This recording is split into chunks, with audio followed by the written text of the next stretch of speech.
Message कर दूं group में।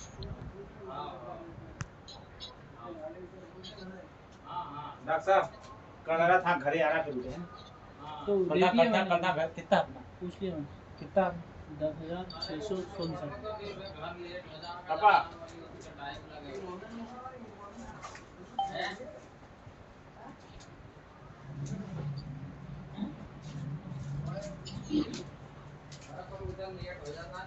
10,667 10,667 ओए बिल्कुल नहीं दिया है वो तो सब उसमें है जो दिया वो कट गया दिया कितना घी का सब पड़ रहा है कितना कहीं रिकॉर्डिंग हो रहा है। हेलो नमस्कार सर जी। नमस्कार। हेलो हाँ सर आवाज आ रही है।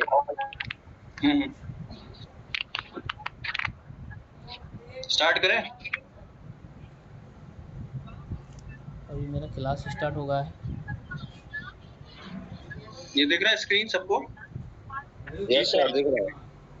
ठीक है तो आज वो कल अपने टॉपिक खत्म कर लिया था ना 5 मई डिजास्टर का। अब है ये अपन ने क्या किया जो कल डिस्कस किया था इंटरवेंशन डिजास्टर के टाइम आपने at the site of disaster हुआ वहां पे और एट द हॉस्पिटल साइट वहां पे आपने कैसे उसको मैनेज किया। अभी ये है कि पोस्ट अब डिजास्टर तो हो गया उसके बाद कैसे मैनेज करना है चीजों को संभालना है ये वो वाला फेज है। ठीक है पोस्ट डिजास्टर फेज इसको बोलते हैं जिसमें कि पोस्ट डिजास्टर की रिकवरी रिलीफ एवं रिहैबिलिटेशन हॉस्पिटल जितनी भी डिजीजेस होती है हॉस्पिटल रिलेटेड प्रबंधन को इन सारी चीजों को डिस्कस करने के लिए हम पोस्ट डिजास्टर फेज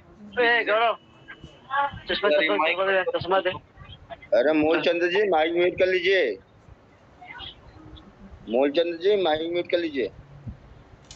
ठीक है जिसे हर अस्पताल को आपदा के बाद उठाए जाने कदम से जोड़ा जाता है जिससे और अतिरिक्त जोखिम नहीं बढ़े। तो एक तरह से ये पोस्ट डिजास्टर रिलीफ है कि जैसे डिजास्टर हुआ तो आपने किस तरीके से उसको मैनेज किया। अब उसके बाद कई बीमारियां होती हैं वो जो फैल रही होती हैं in the hospital at the site जहाँ पे हुआ है बाढ़ आई है तो वहाँ पे कोलेरा डायरिया ये सब चीजें हैं तो वहाँ पे पेस्टिसाइड छिड़कना ये सारी चीजें का कंट्रोल आप कैसे उसको मैनेज करते हो। ये एक रिहेबिलिटेशन है जिसमें टीम वर्क की जरूरत होती है। इसमें सारे पेस्टिसाइड्स वाले मेडिकल ऑफिसर्स होते हैं डॉक्टर्स की टीम होती है। तो आप ये वो फेज कहलाता है post disaster phase.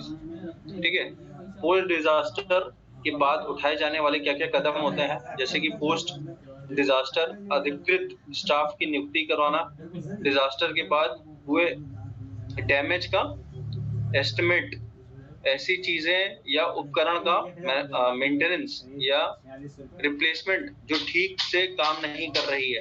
Post rehab hospital inventory इन सारी चीजों को चेक करना। पोस्ट रेस्पॉन्स मैन पावर जितने भी लोग हैं कैसे जुड़े हुए हैं उन सारी चीजों का रिवाइवल करवाना कि मैन पावर बढ़ाएं at the site post disaster के लिए। पोस्ट रिस्पॉन्ड रिपोर्ट बनाना एवं हॉस्पिटल संचालक को सबमिट करना। ये सारी चीजें जो रिकॉर्ड बनाते हैं उसमें हॉस्पिटल संचालक को दिया जाता है क्या क्या आपने मेंटेन किया। ठीक है ब्रीफिंग एवं काउंसलिंग जिससे staff post traumatic stress disorder होता है। कोई जानता है इस चीज को? PTSD बोलते हैं इसको सुना होगा।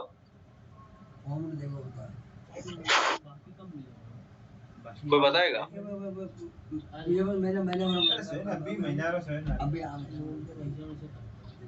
चलिए मैं बता देता हूँ। पोस्ट ट्रॉमेटिक स्ट्रेस डिसऑर्डर कई भी तरीके से हो सकता है। फॉर एग्जांपल है कि एक तो डिजास्टर हो गया ठीक है एक हो गया कोई महामारी। क्या पूछा था आपने आवाज चली गई थी। अच्छा कोई नहीं वो PTSD के बारे में पूछ रहा था। PTSD post traumatic stress disorder के बारे में। अच्छा मेंटल कंडीशन खराब हो गई स्ट्रेस के कारण। बिल्कुल तो कोई ऐसा आपका हुआ या बिल्कुल साइकोलॉजिकल ट्रॉमा हो जाता है जिससे के कारण जैसे कोविड में हुआ है कई लोगों को या बाढ़ आती है तब होता है अगर बड़ा प्रॉपर्टी लॉस हो जाता है तब होता है। ठीक है तो ये सारी चीजें हैं किसी भी तरीके से हो सकता है वो। ठीक है मरीजों के लिए काउंसलिंग सेंटर बनाए जाते हैं जिसके लिए। ठीक है रिकवरी के दौरान प्रत्येक डिपार्टमेंट एवं उनके द्वारा की गई जितनी भी सर्विसेज है उनका मूल्यांकन करना होता है, ठीक है, और उचित कदम उठाना चाहिए ऐसे टाइम पे। जिसमें पोस्ट डिजास्टर कम्युनिटी हेल्थ जो सिचुएशंस होती हैं उस पर नजर दिया जाता है, ठीक है। मरीज के संबंधित जो भी है डेटा बैंक तैयार करना होता है, एवं सरकारी एजेंसी के साथ जो भी आपकी इंश्योरेंस कंपनी है उसके साथ शेयर का जो भी आपका पार्ट है उसे डिस्कस करके उसको रिवाइव किया जाता है, ठीक है।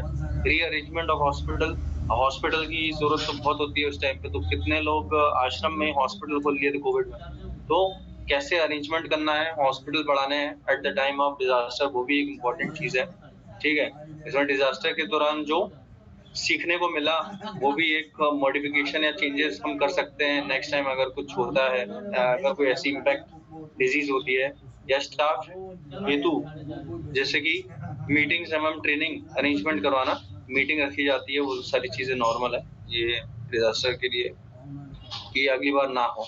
तो डिजास्टर में एपिडेमियोलॉजी वह विज्ञान एवं स्टडी जिसमें कि डिजास्टर के बाद समाज में होने वाली संक्रामक बीमारियां अथवा संभावित बीमारियों के लिए पूर्व आवश्यक प्रिवेंटिव मेजर्स लिए जाते हैं, मेजर्स मतलब कदम, ठीक है, निर्णय लिए जाते हैं एवं अध्ययन या अनुभव के आधार पर रणनीति बनाते हैं, तैयार की जाती है जिसके आपदा अगर आने वाली भी हो अगली बार तो उसको बचाया जा सके, और यदि अगर कोई संक्रमण वाली बीमारियां हैं फैल रही हैं तो उसके ऊपर प्रिवेंशन किया जा सके, और अगर हुआ तो उसके लिए अरेंजमेंट किया जाए, तुरंत ट्रीटमेंट किया जाए उन व्यवस्थाओं। आपदा में या रोल ऑफ एपिडेमियोलॉजी का क्या क्या रोल है? सबसे पहले तो रैपिड असेसमेंट होना चाहिए हेल्थ नीड का, कि आपको क्या जरूरत है हेल्थ के लिए, क्या क्या व्यवस्था कर सकते हो अपने लेवल पे, हॉस्पिटल लेवल पे या एट द डिजास्टर साइट वहां पे। तो रैपिड असेसमेंट होना चाहिए, जो असेसमेंट मतलब कि मेजर्स क्या क्या लिए जा सकते हैं हेल्थ के लिए। आपको सर्विलेंस टीम होती है, ठीक है। थर्ड है कि आपको स्ट्रॉन्ग इंफॉर्मेशन सिस्टम, जो 4C बताए थे, कंट्रोल, कोऑर्डिनेशन, कम्युनिकेशन होना चाहिए, ये इम्पोर्टेंट है। इस चीजों को मतलब कोऑर्डिनेशन होगा तभी चीजें आगे बढ़ती हैं। तो असेसमेंट होना चाहिए हेल्थ सर्विस में। डिजास्टर जो डिजीज कंट्रोल स्ट्रेटेजीज होती हैं, जो डिजीज हुई उसके लिए क्या स्ट्रेटेजीज अपनाएंगे, तो एपिडेमियोलॉजिस्ट होते हैं उसके लिए, जो कि ये सारी चीजों का मतलब मीटिंग्स होती हैं और तैयार करते हैं। एटियोलॉजी रिसर्च ऑन मॉर्बिडिटी और मोर्टेलिटी, ये मॉर्बिडिटी दो बार लिखा है, एक मोर्टेलिटी है। कोई बताएगा मॉर्बिडिटी और मोर्टेलिटी में क्या अंतर है? मैं बता दूं सर? ये मोर्टेलिटी है कि डेथ होना, और मॉर्बिडिटी होता है बीमारी। तो ऐसे याद कर सकते हैं, उसमें बी आता है। मॉर्बिडिटी मतलब बीमारियां जो लोग इससे ग्रसित हैं, और मोर्टेलिटी मतलब डेथ्स, कितनी डेथ हुई डिजास्टर के बाद, ठीक है। तो aetiological research on morbidity and mortality due to disaster से कितनी हुई, मॉर्बिडिटी को हिंदी में बोलेंगे सर मृत्यु शैया पर, सीरियसली। हेलो, आवाज थोड़ी धीमी है। उसको बोलेंगे मृत्यु शैया पर, मतलब सीरियसली इल। बिल्कुल बिल्कुल, जो अच्छे से बता पाए हिंदी में। बिल्कुल मॉर्बिडिटी मतलब सर हाईली सीरियस, मृत्यु शैया पर, ठीक है। और 7वां पॉइंट ये है कि डाटा कलेक्शन एनालिसिस होना चाहिए आपके पास। Development of long term epidemiologic studies या स्ट्रेटेजीज, आप अभी जो मीटिंग करते हो डिजास्टर के बाद, वो ऐसी स्ट्रेटेजीज हो जो नेक्स्ट टाइम लॉन्ग टर्म के लिए भी काम आए, ठीक है। तो वैसा आपको डेवलपमेंट एक इंफ्रास्ट्रक्चर बनाए आगे, और कैसे उसको बचाया जा सके स्ट्रेस से या जो भी डिजास्टर है उन सारी चीजों से, ठीक है। डैमेज जो हुआ है उसका असेसमेंट किया जाए सोसाइटी में। कई लोगों के घर चले जाते हैं तो वो इंश्योरेंस वाला काम कराना, ये सब तो एक असेसमेंट किया जाता है। डेवलपमेंट ऑफ लॉन्ग टर्म, ये तो हो गया अपना overall magnitude of impact of disaster. बोला जाता है ना कि हाई डिजास्टर है, लो डिजास्टर है, जो इम्पैक्ट होता है मतलब धचका, कितना बड़ा धचका देके गई है ये डिजास्टर, तो उस तरीके से समझ सकते हैं overall magnitude of the impact of disaster. उसको अपन जियोग्राफिकल एक्सटेंट बोल सकते हैं, या तो नंबर ऑफ अफेक्टेड, कितने इंडिविजुअल्स मतलब कितने लोगों को अफेक्ट किया है, उसमें ग्रसित हुए हैं। एस्टिमेटेड ड्यूरेशन रिलेटेड स्टडी और स्ट्रेटेजीज आपने क्या अपनाई हैं उसके लिए। कुछ ये है कि आपदा पैदा करने वाली अथवा अन्य किसी आपदा के कारण बाद में आपदा बनने वाली बीमारियां, लाइक कई चीजें जो मैंने आपको बताई हैं जिससे बीमारियां हो सकती हैं जो आपदा के बाद या आपदा के दौरान। चिकन पॉक्स है, ठीक है। मीजल्स, मीजल्स क्या होता है वैसे?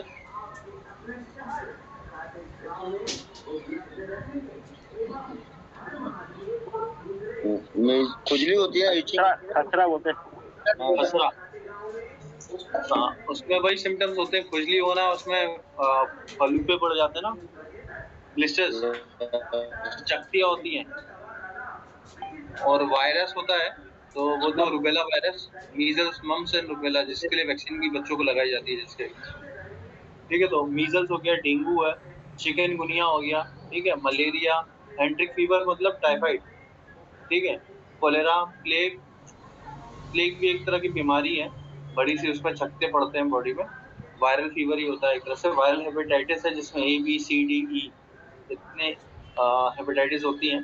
जो मोस्ट डेंजरस होती है वो B होती है और C होती है, जिसमें B डेथ वाली होती है, C वाली नॉर्मल है, उतना ज्यादा वो दवा से सही हो जाती है, ठीक है। इन्फ्लुएंजा है जो कि वायरस से होता है। फीवर ऑफ अननोन रीजन, वो फीवर जिसका कोई कारण ही नहीं समझ में आ रहा है कि फीवर क्या है, फीवर क्यों है, ठीक है। एक्यूट रेस्पिरेटरी इन्फेक्शंस है, जितने भी अपर रेस्पिरेटरी ट्रैक इन्फेक्शंस होते हैं वो सब इसमें इंक्लूड होता है। और एक्यूट गैस्ट्रोएंटेराइटिस होना, पेट में खराब होना, ये सारी चीजें, ठीक है। और एक्यूट डायरिया और डिसेंट्री, जो कि मैंने आपको कई बार लेक्चर में बताया कि डायरिया डिसेंट्री निकलता ही है, क्योंकि वो ऐसी चीज है कि बहुत कॉमन है। डायरिया डिसेंट्री से लोग आते हैं। डिहाइड्रेशन भी बहुत कॉमन है, जिसके लिए अपन कल बात कर रहे थे, फ्लूइड देते हैं अपन वॉल्यूम को मेंटेन करने के लिए, तो डिहाइड्रेशन भी बहुत जल्दी होता है। और एक्सपोजर करने के टाइम जो हाइपोथर्मिया होता है ना, टेम्परेचर कम हो जाता है, तो उसमें भी डिहाइड्रेशन होता है, इसलिए अपन को तुरंत फ्लूइड देना होता है, वो कारण है। और लेप्टोस्पायरा, ये भी एक पैरासाइट है, लेप्टोस्पायरा, जो कि लेप्टोस्पायरोसिस बीमारी है, ठीक है। और बहुत सारी बीमारियां हैं। स्क्रब टाइफस है, जो कि ये भी एक मिजेंट्री फीवर जिसको बोलते हैं, ये बड़ा सा नाम है, ओरिएंटा सुसुगामुशी बाइट, ठीक है, इसको याद कर लीजिए। और डॉग एंड स्नेक बाइट है जो कि कॉमन है, ठीक है। आपदा के बाद उपरोक्त बीमारी की फील्ड लेवल एवं हेल्थ इंस्टीट्यूशन एवं रिलीफ कैंप से बेसिस पर रिपोर्टिंग की जाती है। जैसे कि एक 19 वाला है कोरोना, तो ये टोटल 19 बीमारियां लिखी हैं।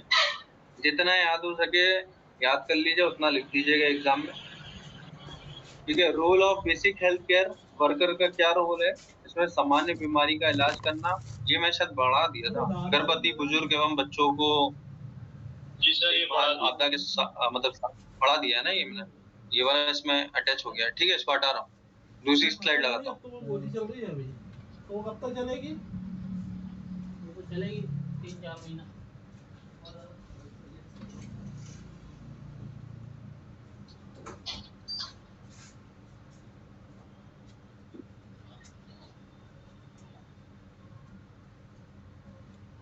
एक टाइम दे सकते हैं, कोई टाइम है? एक टाइम, 2 टाइम, 2 टाइम ले रहा हूँ अभी। वो क्या? अरे वो ईटिंग में रोल आया था ना वहाँ से, आया ये? जी सर। जी सर आया।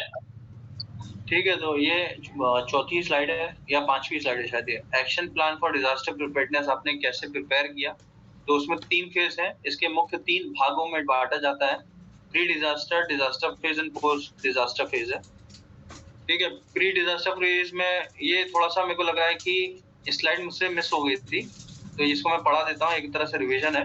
प्री डिजास्टर फेज है जिसमें कि आप प्लानिंग और प्रिपरेशन करते हो डिजास्टर का, ठीक है। To be discussed in suitable form, must be written down in a document form. मतलब ये सारी चीजें ये कहना चाहती हैं कि आपको कैसे प्रिपेयर करना है, तो आपके पास एक रजिस्टर हो जिसमें डॉक्यूमेंटेशन होना चाहिए उस चीजों का, जो जो प्रॉब्लम्स फेस हुई हैं, ठीक है। आप वो डॉक्यूमेंट की कॉपी होनी चाहिए। Should be available in all the areas of the hospital. जो डॉक्यूमेंटेशन है, प्रिपेयरिंग है, ये सारे हॉस्पिटल्स में तो ऑलरेडी होता ही है at the time of disaster, या जब ऐसी कोई आपदा आती है, ठीक है।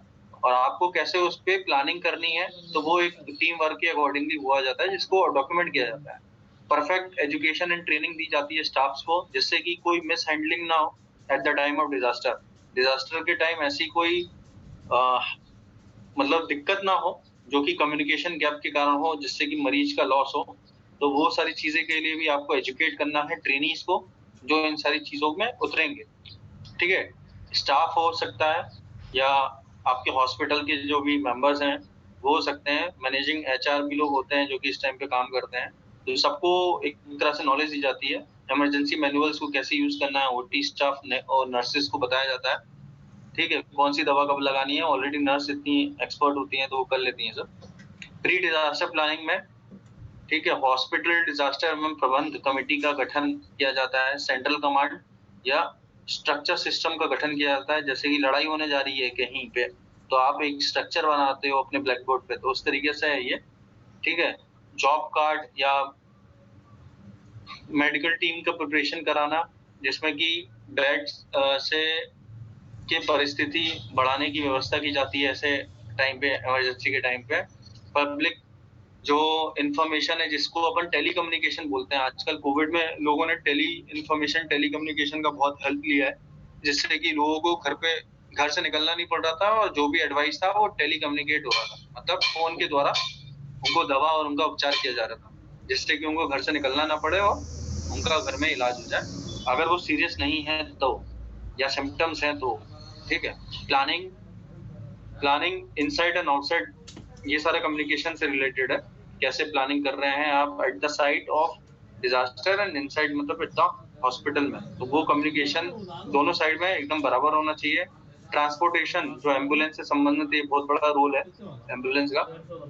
ठीक है, स्टोर प्लानिंग करवाना कि स्टोर मैनेजमेंट, जो इतना सामान आता है गवर्नमेंट से, उसका भी एक तरह से स्टॉक होता है, तो उसकी भी प्लानिंग की जाती है कहाँ पे रखेगा और उसको वहां से ट्रांसपोर्टेशन कराना। पार्सल प्लानिंग मेडिकल के नाम पे या मेडिकल स्टाफ को।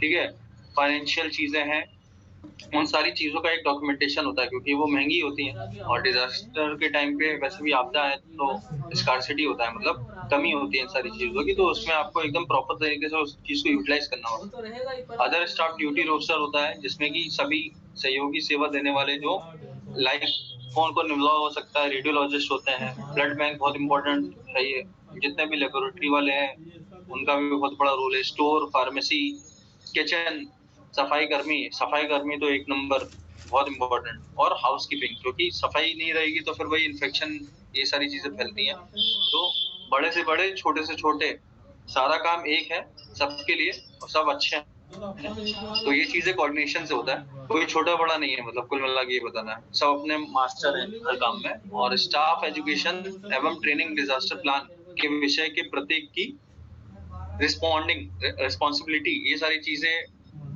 रेस्पॉन्सिबिलिटी से किया जाए। एचआर की जिम्मेदारी, जो मैंने आपको बताया कि एचआर को भी काउंसलिंग किया जा सकता है।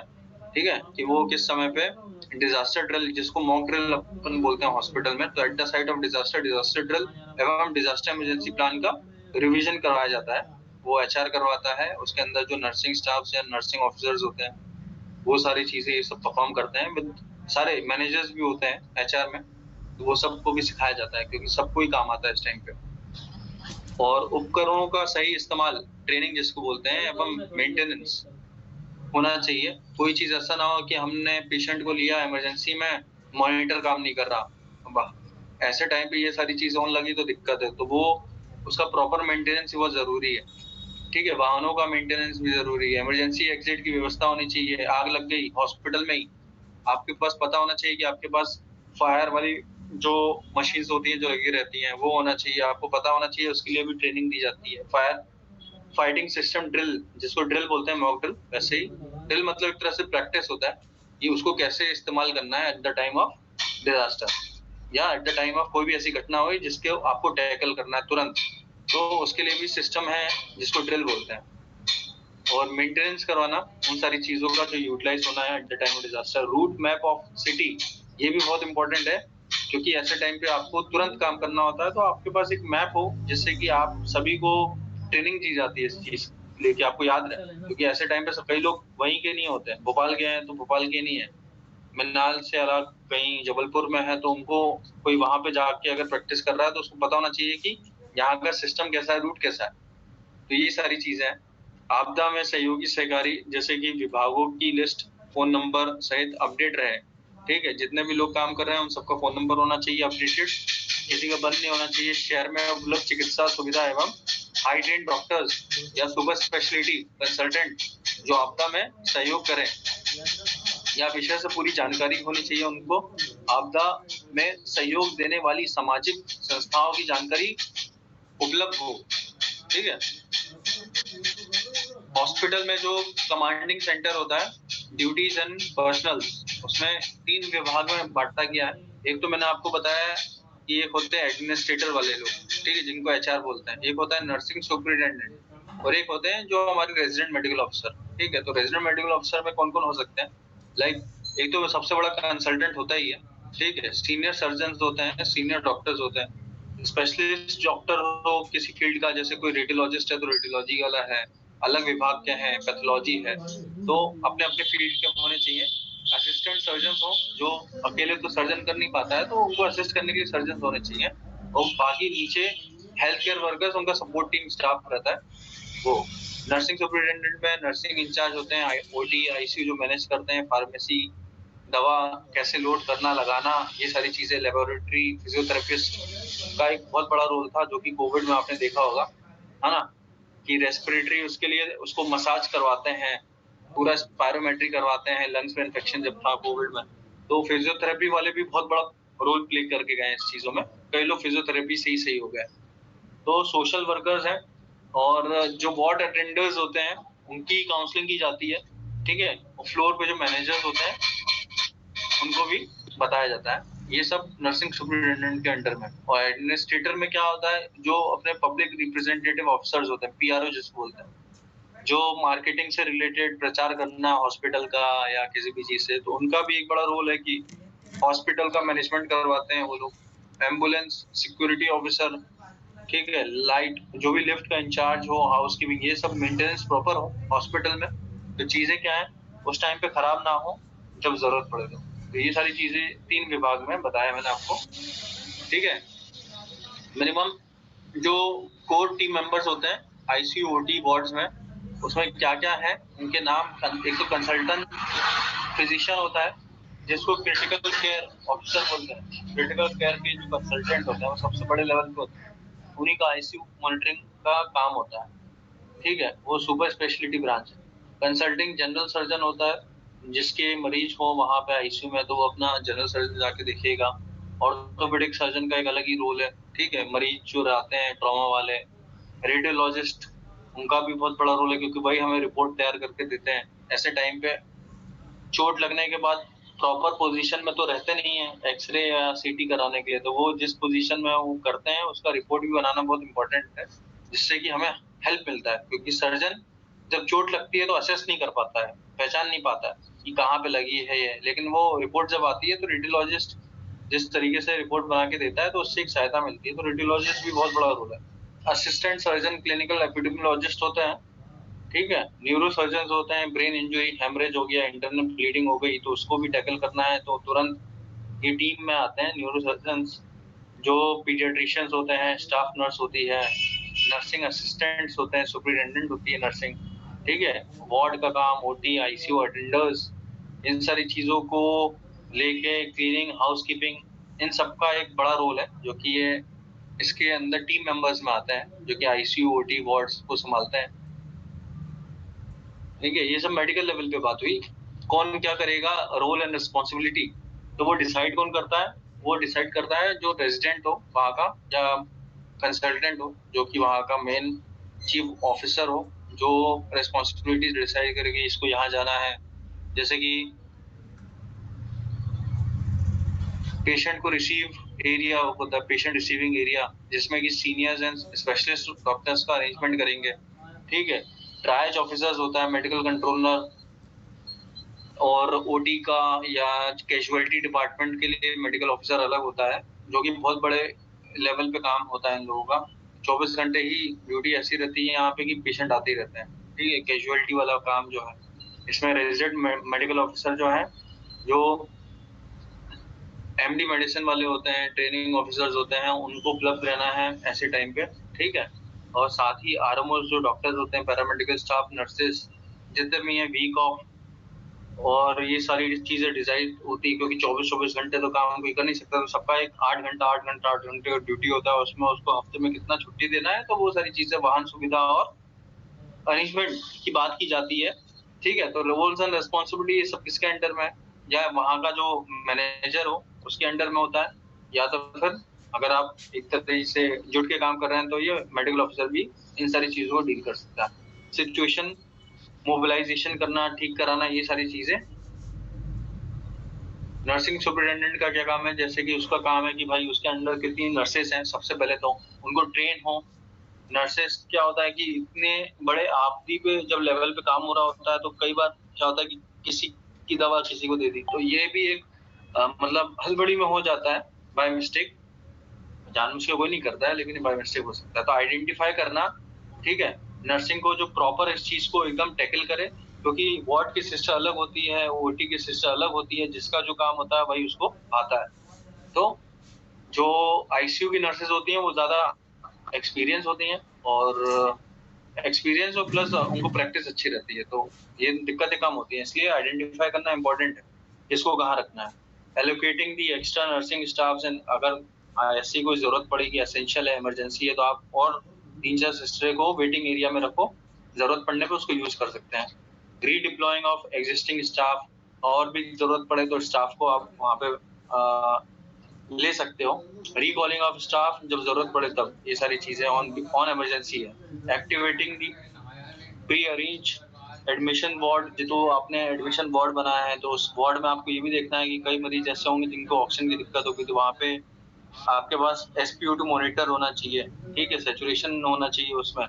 जनरल वार्ड में किसको रखना है, आईसीयू में किसको डालना है, प्राइवेट वार्ड में किसको डालना है, जो इन्फेक्टेड पेशेंट है उनको आइसोलेशन में डालना है। तो ये सारा प्रायोरिटाइजेशन नर्सिंग सुपरिटेंडेंट के अंदर इन्फेक्शन एक ऑफिसर होती है, ठीक है, वो मेन प्ले करती है इन सारी चीजों का। इन्फॉर्म करना चाहिए floor manager for allocating the ward attenders, ठीक है। ये थोड़ा सा ब्लर है, लेकिन ठीक है, मैं पढ़ता हूँ आपके लिए। पब्लिक रिएक्शन ऑफिसर जो होते हैं, जिसमें डिप्लॉय करते हैं वॉलंटरी वर्कर्स का। हाँ, detailing the staff reported to the commanding centre, और इन्फॉर्म करते हैं, कोऑर्डिनेट करते हैं, जो चीजें बताई थी, इंफॉर्मेशन कोऑर्डिनेशन, ये सारा बहुत इंपॉर्टेंट है। एम्बुलेंस डिपार्टमेंट का भी, सिक्योरिटी ऑफिसर का भी जो गेट पे खड़ा है, और हाउस कीपिंग डिपार्टमेंट का जो साफ कर रहा है कि तुरंत यहाँ पे कुछ हुआ है आपको आके साफ करना है, ये भी एक बहुत बड़ा चीज है। तो कोऑर्डिनेशन होना चाहिए। लिफ्ट का ऑपरेटर्स, ठीक है, ये पब्लिक रिएक्शन ऑफिसर के है। PRO, पब्लिक, जो मैंने बताया था, PRO जो पब्लिक रिहेबिलिटेशन ऑफिसर होते हैं, जो एडवर्टाइजमेंट करते हैं, उनके लिए बता रहा हूँ। Establish the information service for relative and friends, ठीक है, वो पूरा मार्केटिंग का काम PRO का होता है। हॉस्पिटल एडमिनिस्ट्रेटर का ये सबसे बड़ा लेवल पे होता है, अपने मैनेजर्स के लेवल पे, और HR जिसको बोलते हैं, हॉस्पिटल एडमिनिस्ट्रेटर, ठीक है, जिसमें कि मीडिया से समझ, डिजास्टर या संबंधित सही सूचना का आदान प्रदान करता है, ठीक है। आपदा के समय फैली हुई अफवाहों को तर्कपूर्ण तरीके से मरीज या परिजनों को एवं मीडिया को बताना और भ्रमित दूर करना, ये सारा काम HR का होता है। जो चीज है वो है, जो सही है वही बताए, गलत नहीं बताए, ठीक है, अफवाहें ना फैलाएं, गलत। तो सरकारी संस्थाओं से जितनी भी डीलिंग होती है, सिक्योरिटी ऑफिसर्स या जो भी फाइनेंशियल से रिलेटेड होती है, ये सब इनके अंडर में आता है। अलग अलग एजेंसी, जो फायर ब्रिगेड हो गई, पुलिस, राहत देने वाली संस्थाओं से कनेक्शन करना, अस्पताल के अंदर या परिसर में अनावश्यक क्राउड या भीड़ होता है उसका कंट्रोल करना, ट्रायज एरिया में भौतिक वस्तुओं की व्यवस्था सुनिश्चित करना, ये सब हॉस्पिटल एडमिनिस्ट्रेटर का काम है। रिसेप्शन स्टाफ, जो मेन रिसेप्शनिस्ट है, वो भी एक बड़ा ही रोल प्ले करते हैं। कैसे काउंसलिंग करना है, पेशेंट आया आपके हॉस्पिटल में भी, तो वो चीज़ है। डिजास्टर के टाइम पे प्रभावित मरीजों का रजिस्टर कैसे मेंटेन करती है, वो रिकॉर्ड मैनेज करना, ठीक है। मरीज और उनके परिजनों को आवश्यक सूचना दें, है ना। और यदि इंटरनल डिजास्टर है तो तुरंत इमरजेंसी सेवा देने वाले का सूचना जैसे कॉल किया जाए। ठीक है, अगर कोई इंटरनल हेमरेज है, ब्लीडिंग है, तो तुरंत उसको इतना समझ होनी चाहिए कि भाई ये इनको जरूरत है इमरजेंसी बेसिस पे, तो डॉक्टर को कॉल किया जाए। तो ये भी थोड़ा काउंसलिंग और समझ होनी चाहिए रिसेप्शन जो स्टाफ रहती है उसको। रूटीन एवं नॉन इमरजेंसी मरीजों को कैसे हैंडल करना है, किसको लेना है किसको नहीं लेना है, वो ये तो नहीं बता पाएगी रिसेप्शन, बट ये है कि उसको तुरंत ऑफिसर से मिला है जो वहाँ पे प्रेजेंट हो, और किसको मरीज को आपको इमरजेंसी में लेना है नहीं लेना है, कैसे हैंडल करना है, उसके लिए वो फॉरवर्ड करे मैसेज तुरंत। ये काम है उसका। ट्रायज ऑफिसर जो मैंने आपको बताया है तो बहुत पढ़ चुके हैं, but triage officer will take in charge of forming triage team in the patient receiving area. ठीक है, ये पूरा डॉक्यूमेंटेशन वाला पार्ट है कि आप ट्रायज की टीम बनाओगे, उसका पूरा डॉक्यूमेंटेशन करोगे, रिसीविंग एरिया में पेशेंट लोगे, और कैटेगराइज करना आपको बताया था, green, red, yellow, green, black करके। ठीक है, patient according to the severity से समझना, और कैसे उसको कोडिंग में आप रखोगे। आरमो हॉस्पिटल को सुपरवाइज करना will be the triage officer. Specialist जो डॉक्टर्स होते हैं in the triage team include. वैसे स्पेशलिस्ट कौन कौन होता है कोई बताएगा?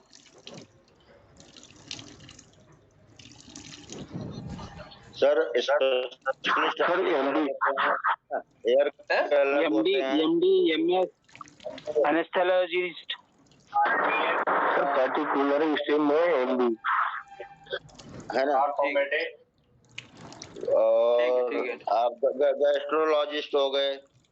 हाँ हाँ, वो सुपर स्पेशलिटी हो गया, लेकिन स्पेशलिस्ट में यही सब है, जनरल, ऑर्थोपेडिक सर्जन, फिजिशियन। ठीक है, ये सारी चीजें एनेस्थीसिया वाले। ठीक बोला था आपने, ऐसा कुछ नहीं है, जस्ट ऐसा नॉलेज पूछ रहा था। ट्रायज ऑफिसर के साथ कोऑर्डिनेट करें। ठीक है, ऐसे मरीजों को आइडेंटिफाई करें जिनके वो स्पेशल केयर की आवश्यकता है, और ट्रीटमेंट एंड मैनेजमेंट करें तुरंत। क्लिनिकल एपिडेमियोलॉजिस्ट जो सर्विलेंस करता है पूरा उस साइट पे जाके कि भाई ये दिक्कत हुई है। ठीक है, डिजास्टर जब हुआ तो उसका कारण क्या है, डिजीज फैलने के कितने चांसेस हैं, और कितने मतलब दिक्कत हो सकती है आफ्टर डिजास्टर। तो ये सारी चीजें, surveillance of any communicable disease, जो फैलने वाली बीमारियां हैं, वो at the point of disaster जहां हुआ और आफ्टर डिजास्टर, ये चीजों का सर्विलेंस करता है, मैनेज करता है। तो एपिडेमियोलॉजिस्ट भी बहुत बड़ा एक इन्फेक्शन एपिडेमियोलॉजिस्ट होता है जो इन सारी चीजों को मॉनिटर करता है। और सफाई, सैनिटेशन इन दी इमरजेंसी एरिया, हाइजीन, सफाई साफ सुथरा होना चाहिए। ठीक है, वही जो मैंने बताया हाउसकीपिंग का role. Ensure proper drinking water, right, ये सारी चीजें वो बताएगा कि भाई साफ सुथरा पानी और कपड़े, नहाना, ये सारी चीजें हैं। Ensure proper guideline to prevent infection from bacteria, virus, इन सबसे। और आप उसके लिए क्या करोगे, हाइजीन और सैनिटेशन को मेंटेन करोगे। Prophylactic treatment to prevent the community disease. Community disease मतलब संक्रामक बीमारियां, जैसे कि malaria, dengue, cholera, diarrhoea, dengue, chikungunya, chicken pox. ठीक ठीक ठीक ठीक, बढ़िया। अभी हाल में कोरोना वायरस आया था सर, वो भी। बिल्कुल बिल्कुल बिल्कुल। और कम्युनिकेबल और नॉन कम्युनिकेबल में क्या अंतर है? कम्युनिकेबल बोलते जो जल्द ठीक हो जाए, नॉन कम्युनिकेबल बोले तो हॉस्पिटल में। सब कम्युनिकेबल सर कम्युनिकेबल मतलब होता है फैलने वाला, और नॉन कम्युनिकेबल होता है नहीं फैलने वाला। और कुछ हमारी बॉडी की इंटरनल बीमारी होती है, कुछ इंटरनल डिफेक्ट की वजह से वो होती है अलग। एकदम एकदम एकदम एकदम सटीक बोला, बिल्कुल। ठीक है, नर्सिंग स्टाफ, देखिए वही अब पढ़ देता हूँ। नर्सिंग इंचार्ज पक्का करें कि ट्रायज टीम में इमरजेंसी मेडिकल सर्विस में ट्रेन नर्सेस हो, जो कि मैंने ऊपर बता दिया आपको। Nursing incharge check and list करें कि भाई आपके पास कार्ट है, वो कार्ट होती है जिसको ट्रॉली बोलते हैं, उसके अंदर इमरजेंसी मेडिसिन होती है। ठीक है, उसको कब यूज करना है, उसका जब यूज करते हैं तो सिस्टर जो होती है देने वाली, उसको बोला जाता है कि तुमने क्या दवा दी है और तुम्हें अपना नाम लिखना है, क्योंकि वो लाइफ सेविंग सर्जरी वो होती है मेडिसिन। अगर वो यूज कर रही है किसी भी चीज को, इमरजेंसी कार्ड को, तो उसको अपना नाम भी लिखना पड़ेगा और उस दवा का नाम लिखना होगा, क्योंकि मान लो अगर उसने कुछ गलत दवा दे दी एट द टाइम, डॉक्टर ने बोला कि आप उसको बीपी कम करने वाली दवा दे दो, उसने क्या किया बीपी बढ़ाने वाली दवा दे दी। कई बार ऐसा होता है, और कुछ कुछ दवा ऐसी होती हैं जो एक जैसी सुनने में लगती हैं, तो ये दिक्कत होने पे फिर पता लग पाता है। अगर मान लो कुछ दिक्कत होती है मरीज को आफ्टर ऑर्डर, तो फिर रेस्पॉन्सिबिलिटी क्या होती है, डॉक्टर जाके देखे कि वो दवा सही दी है कि नहीं दी। ठीक है, तो इसलिए डॉक्यूमेंटेशन इंपॉर्टेंट है। ठीक है, इक्विपमेंट्स इन द यूनिट्स है, आपके पास अवेलेबिलिटी होनी चाहिए दवा की सारा। डिजास्टर टैग हो गई की सूचना का समय एकत्र करें एवं रिकॉर्ड उसका करना चाहिए। फर्स्ट एड ट्रीटमेंट तुरंत जो वहां पे अवेलेबल हो, आपके पास तो नॉर्मली रहता है, हर गाड़ियों में रहता है, तो फर्स्ट एड ट्रीटमेंट उसका तुरंत यूटिलाइज करें। एक्सरे और लैब वाला काम जो है वो हॉस्पिटल में होगा। ठीक है, वो आप रिक्विजिशन फॉर्म होता है जो फॉर्म भर के देते हो, मलेरिया डेंगू फाइलेरिया का टेस्ट सही तरीके से भरना चाहिए उसको भी। ठीक है, और इन सारी चीजों में एक्सरे में तो ब्लड रिपोर्ट तो मानता हूँ, एक्सरे तो तब कराएंगे आप जब मरीज एकदम स्टेबल हो और उसको ट्रांसफर कर रहे हो। ठीक है, और आपके पास इतना हो अवधि में कि आप इतना टाइम दे पाओ एक्सरे कराने में। सबसे मेन काम है पहले तो मैनेज करना है कि एक्सरे तो गया बाद में, पहले तो मेंटेन करना है, मैनेज करना है, और उसको ट्रांसफर करो जहाँ पे एक्सरे होता हो। बात की बात है, जब मैनेज हो जाएगा तभी एक्सरे होगा। आवश्यकता वही वो उसका कहना मतलब है स्प्लिंटिंग करना। कोई फ्रैक्चर हो तो उसको स्प्लिंट करके भेज देना तुरंत। आवश्यकता होने पर अस्पताल के अलग अलग डिपार्टमेंट में मदद लेना। ठीक है, सारे डिपार्टमेंट से हेल्प ली जाती है ऐसे टाइम पे। जैसे कि हम लोग हड्डी वाले सर्जन है, लेकिन हमारे को कोविड में कोई मतलब नहीं है, वो हमारा डिपार्टमेंट ही नहीं है काम करने का, उसके लिए फिजिशियन काम होता है, लेकिन हमें भी ड्यूटी करना पड़ा। तो एक तरह से वही है कि आपको कई डिपार्टमेंट से हेल्प लेनी पड़ती है इस टाइम पे, क्योंकि मरीज इतने होते हैं, डॉक्टर कम, या जो हेल्थ वर्कर्स होते हैं वो भी कम होते हैं, तो कई डिपार्टमेंट्स की हेल्प लेनी पड़ती है। कई बार तो स्टूडेंट जो पढ़ाई कर रहे होते हैं उनको भी लेना पड़ता है मदद करने के लिए। तो ये सारी चीजें हैं, इसके लिए प्रॉपर रिकॉर्ड होना चाहिए। ठीक है, ट्रीटमेंट का और जिसको ट्रीट कर रहे हो उसका, विक्टिम का। यदि मरीज किसी अन्य अस्पताल में रेफर किया जा रहा है तो उसकी टैगिंग इंश्योर करना एवं डॉक्यूमेंटेशन पक्का करना चाहिए। मान लो आपने अपने तरफ से भेजा कि आप ठीक है हमसे संतुष्ट नहीं है, आप दूसरे हॉस्पिटल में जाना चाहते हैं, आपका मरीज वेंटिलेटर पे है, तो हमारे यहाँ अभी वेंटिलेटर नहीं है, तो वो बोलेगा कि भाई हमारा मरीज अभी आपके इधर जिंदा था, आपके इधर से निकला और मर गया रास्ते में। तो आपको at the time of transportation अपने हॉस्पिटल से दूसरे हॉस्पिटल जब भेज रहा हूँ तो उसका डॉक्यूमेंटेशन करें, वो मरीज के अटेंडेंट को बताएं, काउंसलिंग करके भेजें। ऐसे टाइम पे वो मेडिको लीगल केसेस के दिक्कत आ जाती है कि आपने हमारे मरीज को देखा नहीं, आपने ये किया वो किया, आपको इल्जाम आने लगता है डॉक्टर्स को या हेल्थ वर्कर्स को। ये सारी चीजें हैं, उसका भी ध्यान रखना होता है। नर्सिंग असिस्टेंट जो होते हैं जैसे कि मेंटेन करते हैं मेडिसिन का stock record in department, assisting the nursing staff during dressing procedure हो या कोई माइनर सर्जरी हो या ड्रेसिंग सूचरिंग हो, उसमें नर्सिंग स्टाफ को डिवाइड करते हैं और किसी का ड्यूटी हमारा लगा के वो प्रोसीजर असिस्ट कराती है। मोबिलाइज करते हैं specimen to the concern departments. ठीक है, they are acting as a mediator. किसके बीच में मीडिएटर, मतलब एक तरह से बीच में कनेक्शन की तरह काम करती है between casualty departments and other department. Sister बहुत बड़ा प्ले रोल करती है। डॉक्टर्स कम होते हैं, सिस्टर ज्यादा होता है हॉस्पिटल में। एक तरह से देखें तो सिस्टर ही चला रही है हॉस्पिटल, बस बोलना होता है डॉक्टर को। तो सबसे ज्यादा मेहनत तो सिस्टर का है।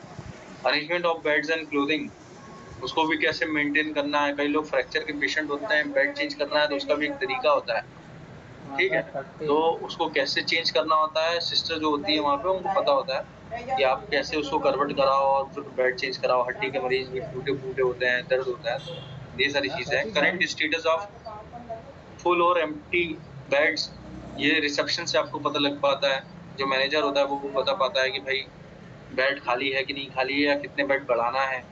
Number of personal available who would assist in other unit. ठीक है, send the number two the command officer, ये सारी चीजें हैं। अब इसमें वार्ड के अटेंडेंस की बात की गई है, कम से कम कितने वार्ड्स, आपने कोविड में देखा होगा कितने अटेंडेंट को अलाउ करते थे हॉस्पिटल में।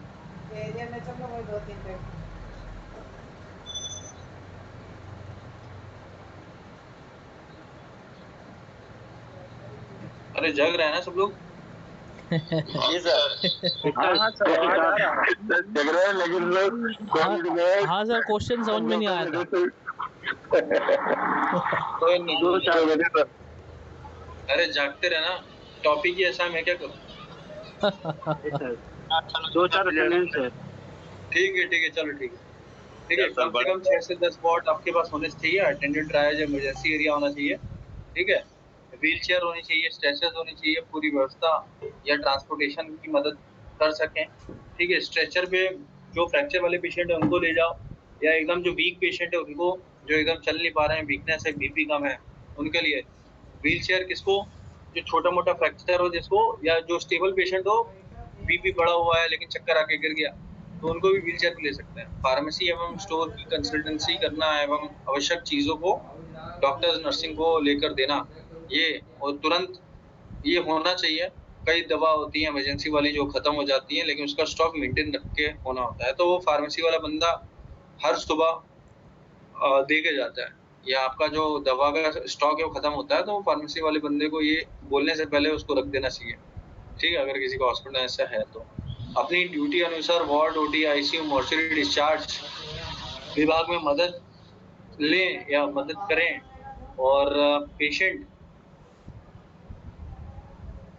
ट्रांसपोर्टेशन में इनसाइड आउटसाइड लगातार मदद करते रहें। वही ये मरीज को ले जाना ले आना, ये सारी चीजें हैं। ट्रांसपोर्टेशन का भी इम्पोर्टेंट रोल है। नर्सिंग इंचार्ज एवेल्युएट करती है पेशेंट को आईसीयू में और पॉसिबल डिस्चार्ज।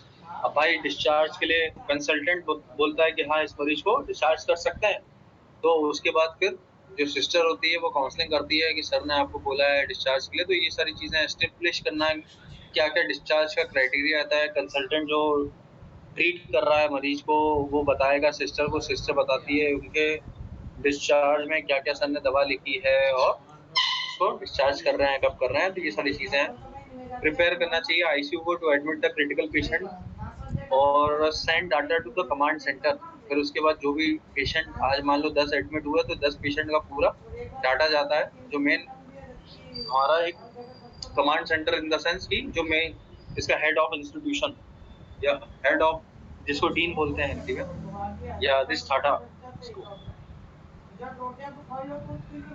अदर डिपार्टमेंट से हेल्प लेना है, ब्लड बैंक, फार्मेसी, रेडियोलॉजी, ये सारी चीजें हैं। हिंदी का इंग्लिश हो गया है, ऊपर मैंने बताया जो आपको।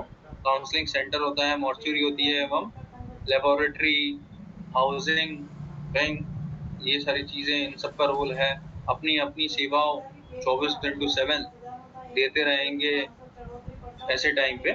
एडमिनिस्ट्रेटर या पीआरओ जो होते हैं उनसे कनेक्ट रहें, जिससे कि डिपार्टमेंट वाइज अगर कोई आवश्यकता होती है स्टाफ से रिलेटेड तो वो मदद कर सकते हैं। बहुत फोकस होकर रिपोर्ट्स जनरेट होनी चाहिए, क्योंकि ऐसे क्या होता है कि कई मरीज होते हैं बड़े वीक, उनका रिपोर्ट आ जाता है नॉर्मल, तो मरीज घबरा जाता है कि मुझे ऐसा क्यों हो रहा है। तो रिपोर्टिंग भी एक इम्पोर्टेंट है कि आप उस चीज को रिपोर्टिंग एक ऑथेंटिक तरीके से बने, ऐसा वेग तरीके से काम ना हो, मतलब गलत तरीके से काम ना हो, जिससे कि आप उस मरीज को ट्रीट करने के लिए आए हैं तो वो चीज, उसका जो प्रॉब्लम है वो आपको रिपोर्ट में दिखे। कई बार नहीं दिखता है, मानता हूँ, लेकिन ये चीजें मतलब प्योर होनी चाहिए, उसका लाभ हो, मरीज का लाभ हो, जिसके लिए वो आया वो सही होके जाए। तो ज्यादा देर तक रुकना भी इन्फेक्शन और होगा उसको। ठीक है, अपने अपने डिपार्टमेंट वाइज उपकरणों का एवं स्टाफ की जांचों के उपयोग किया जाने वाला सामान उसको रखना होगा। अपने डिपार्टमेंट का प्रत्येक रिकॉर्ड एवं डाटा एडमिनिस्ट्रेटिव ऑफिसर को बताना होता है। ठीक है, उसको सबमिट किया जाता है। तो ये कुल मिला के 18 स्लाइड थी। तेजी तो नहीं पढ़ा है मैंने? नहीं सर। अरे बोलो भाई बोलो। नहीं सर, नहीं पढ़ा है सर, अभी नहीं पढ़ा है।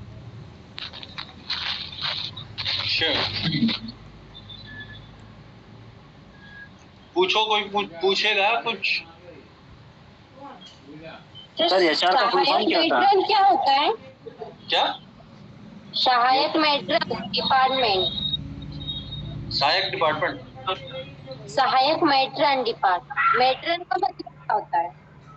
मैट्रन एक होती है नर्सिंग ऑफिसर की इंचार्ज।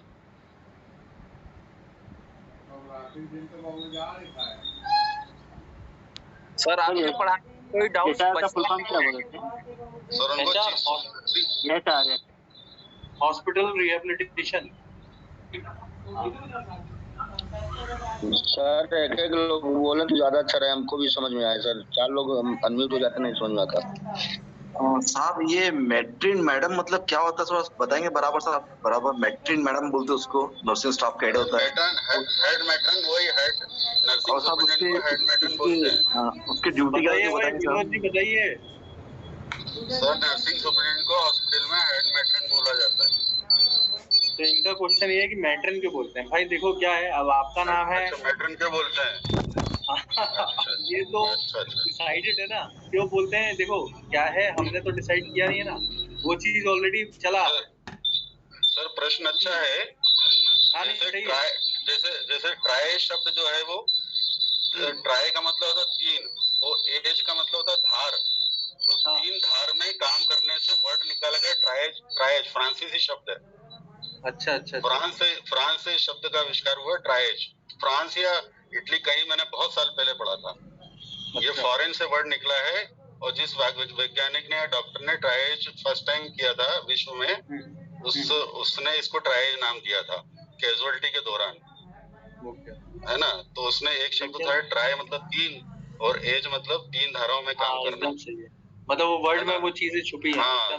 तो इसी तरह से मैट्रन वर्ड भी कहीं ना कहीं से निकला होगा। अपन पढ़ेंगे। चलो एक बार बताइएगा आप लोग, क्योंकि मेरे को तो आइडिया नहीं है मैट्रन का, लेकिन हमने तो बस यही सुना है। इसलिए मैं जो है मैं आपको बता सकता हूँ। गलत नहीं बताऊंगा, उसको पढ़ के बताऊंगा।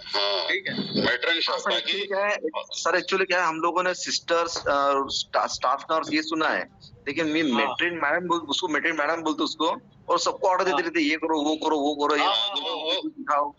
उसकी ड्यूटी क्या होती है वो समझना चाहते हैं कि वो है कौन। देखो मैं जो कुल मिला के ये बता सकता हूँ, उनकी जो पोस्ट होती है ना, जो हेड मैट्रन है, एक तरह से समझ लो कि एक सबसे हाईएस्ट जो नर्सिंग का जो मेन हेड होता है वो हो सकता है इक्वल टू मैट्रन, जो मेन हेड होती है। अब वो एक अपन बोलते हैं नर्सिंग ऑफिसर, तो नर्सिंग ऑफिसर में भी वो विभाग है। इन्फेक्शन कंट्रोल ऑफिसर होती है, ICO जिसको बोलते हैं, CHO होता है, चीफ हेल्थ ऑफिसर होता है। अब मैट्रन मैंने प्राइवेट हॉस्पिटल में सुना है, सरकारी में तो अपन गांधी मेडिकल कॉलेज में है सर। मैट्रन है ना सर, GMC में है ना सर। अच्छा। और तहसील में भी है साहब, वो तहसील में भी है, और उनको बाकायदा एक ऑफिस चेम्बर 2-3 असिस्टेंट भी दिए जाते हैं उनको। दिया जाता है। वो बड़ी हेड हो जाती है। वो एक्चुअली क्या बता दूं मैं आपको, और डॉक्टर्स का भी नहीं सुनती है वो, जो सरकारी वाली है ना सिस्टर है। ये बात सही है सर, डॉक्टर सबको नहीं सुनते, वो मानती नहीं है कुछ भी। अरे वो तुरंत मना कर देती है, सर मैं थर्मोमीटर मांगा, बोलते हैं थर्मोमीटर नहीं है हमारे पास, बाहर से खरीद के ले आओ। तो ऐसा होता है।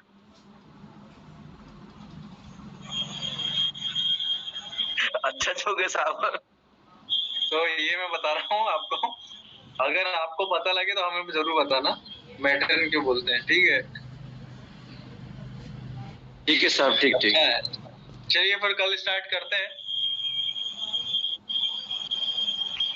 सर इसको भेज दीजिए। संडे है सर, संडे के चालू रहेंगे सर। इसका PDF भेज दीजिए। कल नहीं मंडे नहीं, थर्सडे फ्राइडे सैटरडे। अच्छा ओके। फ्राइडे थर्सडे सैटरडे 3 दिन हमें लगा सर हमारे संडे को भी क्लास लेंगे सर। अरे नहीं यार, एंजॉय करिए आप लोग। ठीक है जी sir, thank you sir. Okay sir, good night sir.